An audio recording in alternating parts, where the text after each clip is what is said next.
Assalamualaikum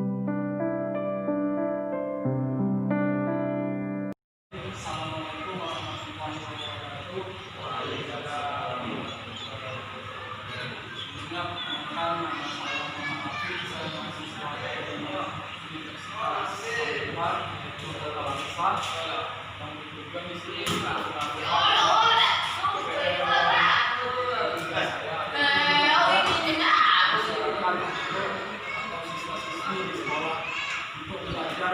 materi pembelajaran. Dan sebelum kita memulai pelajaran, saya berdoa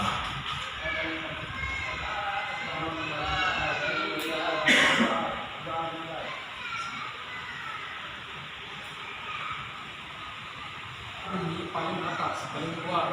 Lapisan-lapisan penyusun ini terdiri atas secara padat. Dinamika batu secara umum terbagi menjadi dua, yaitu lapisan atas atau sial dan lapisan bawah atau sima, silikat dan magnesium. Lapisan kerak bumi ini atau selimut selubung mantel bumi ini intinya bagian luar dan inti bagian dalam. Kita bisa bayangkan lapisan litosfer ini seperti kerak telur, yaitu ada kulit, ada bagian putihnya, ada bagian kulit, ada bagian daging dan bagian intinya.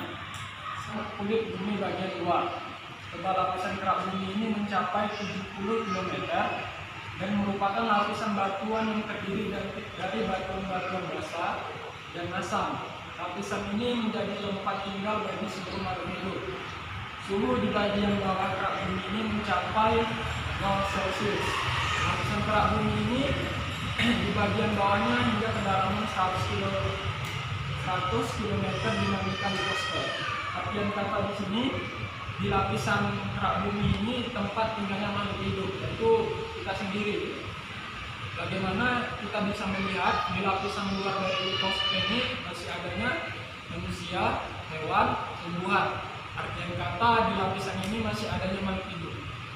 Selimut atau selubung bumi merupakan lapisan yang terletak di bagian kerak bumi. Tebal selimut bumi mencapai 0 km dan merupakan lapisan batuan padat. Suhu di bagian bawah selimut bumi mencapai Celcius.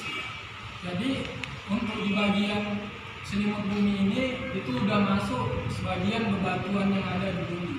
Artian kata ini lebih ke dalam lagi. Terus lanjut yaitu inti bumi. Inti bumi terdiri dari material cair dengan penyusun utamanya logam besi 90% hingga 88% itu logam besi 90%, nikel 80%, dan lainnya tercapai ke dalam 2.900 sampai 5.200 km. Lapisan inti dibedakan menjadi inti luar dan inti dalam.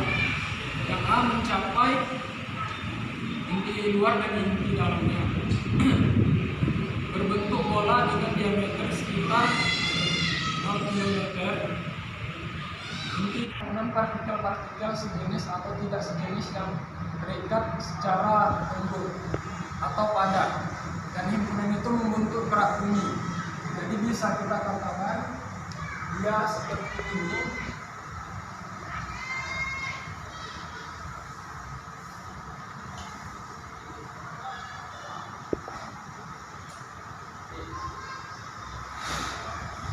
Di sini inti,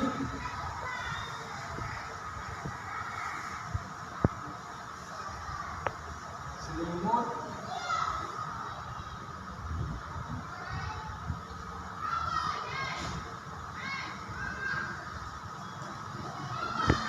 jadi ini perumpamaan dari sebuah bumi, yaitu di piring pertama itu ada kerak bumi, selimut bumi, dan inti bumi. Seperti yang dapat kita bayangkan, contoh sederhananya itu adalah seperti telur ayam, kuningnya, putihnya, dan keraknya. Lanjut, Untuk aktivitas manusia dalam pemanfaatan batuan penyusun litosfer, itu batuan-batuan adalah himpunan partikel sejenis atau tidak sejenis yang terikat secara gemuruh atau padat, dan himpunan itu membentuk perak bumi, siklus batuan. Berdasarkan cara pembentukannya, batuan dibagi menjadi beberapa jenis, yaitu pertama ada batuan beku. Batuan beku itu terbentuk dari magma pijar yang membeku menjadi padat. Batuan sedimen, batuan beku yang telah terbentuk di permukaan bumi mengalami pelapukan dan kemudian erosi. Bagian-bagian terlepas akibat erosi diangkut oleh agen-agen geomorfik, air, angin, yang lalu diendapkan sehingga menjadi batuan sedimen, sehingga mengalami proses lidifikasi dan membentuk batuan sedimen. Batuan metamorf, batuan ini berasal dari batuan sedimen atau bentuk batuan yang kemudian mengalami metamorfosa atau perubahan bentuk. Metamorfosa proses revitalisasi dalam bentuk perak bumi akibat bergabungnya temperatur sangat tinggi, dan batuan bagian luar bumi tertutupi oleh daratan dan lautan, di mana bagian lautan lebih besar daripada bagian daratan. Dan tetapi karena daratan adalah bagian dari kulit bumi yang dapat diamati langsung dengan dekat, maka banyak hal yang dapat pula kita ketahui dengan cepat dan jelas. Salah satu di antaranya adalah kenyataan bahwa daratan tersusun oleh beberapa jenis batuan. Berbeda satu sama lainnya. Dari jenis batu-batuan tersebut dapat digolongkan menjadi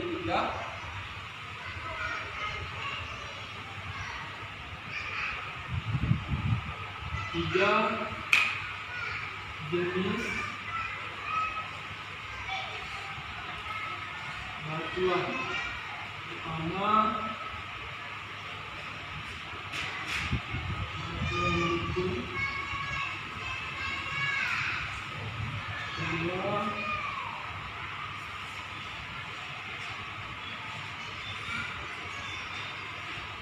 batuan sedimen.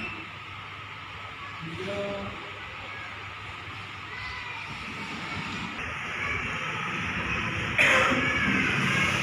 pada umumnya terdapat tiga batuan, yaitu batuan jenis itu batuan beku, batuan sedimen, dan batuan metamorf. Batuan beku adalah batuan yang mengalami proses pendinginan dari sebuah keluarnya magma, yaitu dari letusan gunung api. Dari letusan gunung api itu keluar magma, yang dimana magma itu sangat bersifat panas dan pijar, tetapi setelah keluar dari gunung api akan mengalami pembekuan sehingga membentuk batuan beku. Yang kedua itu ada batuan sedimen. Batuan sedimen adalah batuan batuan sedimen adalah batuan setelah mengalami proses pembekuan, maka dia akan memproses kembali sehingga terjadilah membentuk proses, yaitu batuan sedimentasi. Yang ketiga itu adalah batuan metamorf. Batuan metamorf ini adalah batuan yang sudah mengalami pembekuan dan sedimentasi sehingga terbentuklah batuan ketiga, yaitu batuan metamorf. Dan di ketiga batuan ini lagi digolongkan di dalam beberapa jenis, yaitu batuan beku. Ini ada lagi cabangnya, cuman ini adalah induk dari penyusunnya relatif besar. Contoh batuan beku plutonic ini seperti gabbro, diore, granit yang sering dijadikan hiasan rumah. Sedangkan batuan beku vulkanik, hiasan rumah maksudnya adalah batuan-batuan yang sering dijadikan keramik ini, yang bergambar, itu kadang ada yang unik kan, itu dari batuan-batuan bebatuan. Gabbro, granit yang sering dijadikan hiasan rumah. Sedangkan batuan beku vulkanik umumnya terbentuk dari pembekuan magma yang sangat cepat, misalnya akibat letusan gunung api, sehingga mineral penyusunnya lebih kecil. Contohnya basalt, andesit yang sering dijadikan fondasi rumah. Artinya kalau bahasa sederhananya di sini batu padas. Batu padas itu adalah batuan dari vulkanik yang sering dijadikan fondasi rumah. Terus yang kedua itu ada sedimentasi. Sedimentasi atau sering disebut sedimentasi rock adalah batu yang terbentuk akibat proses pembantuan atau litifikasi dari proses pelapukan dan erosi yang kemudian ditransportasi dan seterusnya terendapkan. Batuan sedimen ini bisa digolongkan lagi menjadi beberapa bagian. Di antaranya sedimen klasik, yaitu batuan sedimen kimia dan batuan sedimen organik. Batuan sedimen klasik terbentuk melalui proses pengendapan dari material-material yang mengalami proses transportasi atau besaran butiran dari batuan sedimen klasik bervariasi dari mulai ukuran lempung sampai ukuran bongkahan. Biasanya batuan tersebut menjadi batuan penyimpan hidrokarbon atau bisa juga menjadi batuan induk sebagai penghasil hidrokarbon. Contohnya batuan konglomerat, batu pasir, batu lempung, batu sedimentasi kimia terbentuk melalui proses resiftikasi dari larutan. Batuan lempung ini adalah batuan yang sering kita jumpain di pas orang bawa pasir. Batuan itu nggak berat, ada rombongan itu, warna putih. Itu termasuk dalam batuan sedimentasi klasik. 3 itu ada batuan metamorf atau batuan melihan. Adalah batuan terbentuk akibat proses perubahan temperatur dan atau suhu dari bebatuan telah sebelumnya. Akibatnya bertambahnya temperatur dan tekanan suatu sebelumnya akan berubah tekstur dan teksturnya sehingga membentuk batuan-batuan baru dengan tekstur dan struktur yang baru pula. Contohnya batuan tersebut adalah batuan sabak atau slate yang merupakan perubahan batuan lempung, batu marmer yang merupakan perubahan dari batu gamping, batu kuarsit yang merupakan perubahan dari batuan pasir. Apabila semua batuan yang terbentuk terpanaskan dan meledak, maka akan terbentuk magma yang kemudian mengalami proses pendinginan kembali dan menjadi batuan baru lagi. Hasil kata 3 ini akan menjadi siklusnya lagi, yaitu pada magma. Ini dikeluarkan oleh magma batuan itu sehingga mengalami pembentukan, baru disedimentasi lagi. Setelah sedimentasi melalui metamorf, yang dimana di sini akan menghasilkan menggabungkan batuan baru yang akan menghasilkan sebuah magma lagi. Siklusnya seperti itu, sama kayak manusia. Ulang. Siklusnya seperti itulah bisa dikatakan. Kembali pada awalnya. Misalnya saat ini yaitu dijadikan hiasan pada cincin batu aktif. Jadi batuan ini memang berarti nggak ada harganya. Bahkan harga mereka lebih dari emas. Kita itu bernilai. Contohnya bisa kita lihat itu pada boomingnya kemarin itu batuan aktif. Batuan aktif itu sering diburu oleh masyarakat dan dijadikan sebagai hiasan dengan harga yang cukup tinggi, bahkan sampai ratusan juta kemarin dijualkan. Di daerah pesisiran kita ini kalau masalah bebatuan itu nggak ada, cuma karena jauh dari gunung berapi. Karena kan proses ini yang adanya itu sekitar gunung berapi. Tapi di daerah pesisir ini kita banyak sekali mengambilnya itu batu padas itulah, batu padas untuk dijadikan pembersih rumah. Ada lagi? Kalau batu bata termasuk nggak yang ketiga juga? Kalau batu bata tidak termasuk ke dalam proses jenis bebatuan yang ada di sini. Batuan hukum enggak, sedimen enggak, metamorf juga enggak. Karena batu bata itu terbentuknya yaitu dengan yang diolah oleh manusia sendiri, tidak mengalami proses alam atau alami yang terjadi seperti ketiga bebatuan ini, 3 jenis bebatuan ini. Oke, jika nggak ada lagi pertanyaan, kita akan membuat media dari poster. Kita akan membuat miniatur, yaitu dari sedimentasi. Pertama, ini ibaratnya seperti ini, yang dimana ini udah kita isi figur itu di dalamnya itu bisa dipasang batuan itu dari batuan itu dari simulasi lintas tersebut. Yang kedua itu kita akan masukin ini sebagai batuan padas, yaitu memiliki warna yang corak, tidak ada bahan organik atau proses lapuknya belum terjadi dengan sangat sempurna.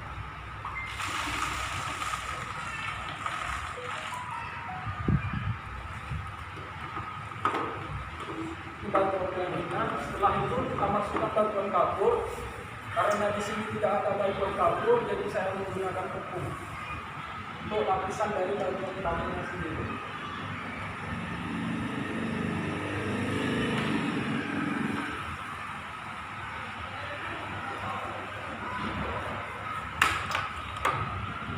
Kebanyakan, tapi masih terlihat ya. Setelah itu kita akan memasukkan pasir yang memiliki ukuran partikel yang besar.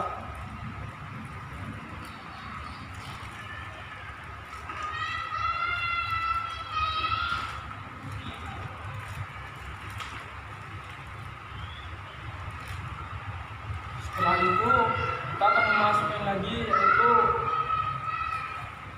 yang ini, yaitu tanah liat memiliki kandungan mineral yang tinggi.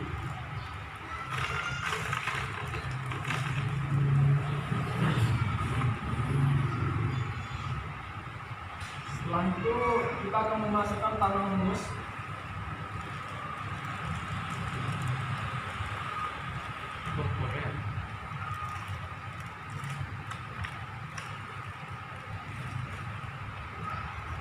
Dan yang terakhir itu adalah tanah humus.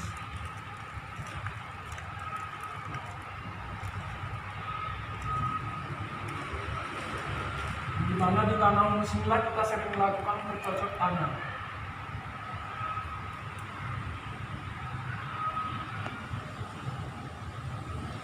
Terakhir udah seperti ini, yaitu di sini bagian tumbuh-tumbuhan atau tempat kita berdiri sekarang itu bagian luarnya. Di sini adalah tanah humus, di mana teksturnya di sini tempat bercocok tanam. Ini yang ketiganya, di sini ada itu bagian tanah liat. Di sini batuan pasir yang masih memiliki ukuran partikel yang besar, dan di sini batuan kapur. Tanah ini tidak subur dan mengandung banyak mineral, sebagaimana tanah kapur yang mengandung kalsium dan magnesium. Di sini yaitu ada batuan padas memiliki warna yang cerah, tidak ada bahan organik, proses pelapukannya belum terjadi dengan sangat sempurna. Dan di sini yaitu batuan keras yang di paling bawah belum terjadi proses apapun gitu, seperti batuan-batuan di atasnya ini. Dan kandungannya pun masih belum ada gitu. Bagaimana? Ini ada yang mau ditanyakan? Untuk setelah ini nanti kita akan menggunakan media letusan gunung api yang akan saya siapkan sendiri medianya untuk membuat letusan gunung api tersebut. Ada yang mau bertanya? Gimana yang cara mengurut itu? Untuk cara mengurutkan ini, dia sudah terbentuk secara alami. Tapi kalau untuk mengurutkan itu paling bawah ini adalah batuan keras. Yang keduanya ada batuan padas memiliki warna yang cerah. Ketiga ini adalah batuan kapur, dan yang keempat ini batuan pasir masih memiliki ukuran partikel yang besar. Terus yang kelima ini adalah tanah liat yang memiliki kandungan mineral yang tinggi. Terakhir ini tanah humus. Tanah humus ini tanah yang sangat bagus untuk dijadikan bercocok tanam.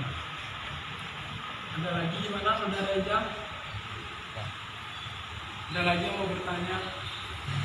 Kak, apakah bisa proses air itu disaring melalui ini? Kalau proses penyaringan air tersebut itu kalau melalui ini itu tidak bisa. Tapi proses penyaringan air tersebut itu sering adanya di pramuka kan.